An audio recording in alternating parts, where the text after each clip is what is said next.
আমাদের সমাজ সংসারে এক শ্রেণীর পরোপকারী পরামর্শদাতা রয়েছে। দেখবেন আপনি চান কিংবা না চান, কিন্তু তারা নিজ থেকে আগ বাড়িয়ে এসে আপনাকে নানান রকম পরামর্শ দিবে। হুম। বিশেষ করে এটি স্বামী স্ত্রীর ক্ষেত্রে বেশি হয়ে থাকে। যেমন আপনি যদি স্ত্রী হয়ে থাকেন, আপনাকে সেভাবে বলবে, কি করো, জামাইয়ের খোঁজ খবর রাখো, কোথায় যায়, কি করে, টাকা পয়সা কোন দিকে উড়ায়, ভাই বোনকে সব দিয়ে দিচ্ছি কিনা, নাকি অন্য কোথাও কিছু করে।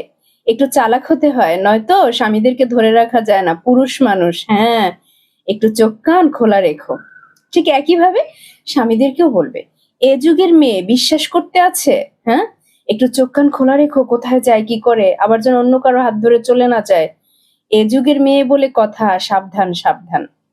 বিশ্বাস করুন, এই ধরনের পরামর্শকারীরা সবসময় আমাদের জন্য ক্ষতিকর। এরা চায় স্বামী স্ত্রীর সম্পর্কগুলোকে নষ্ট করে দিতে। তাই এদের থেকে সাবধান।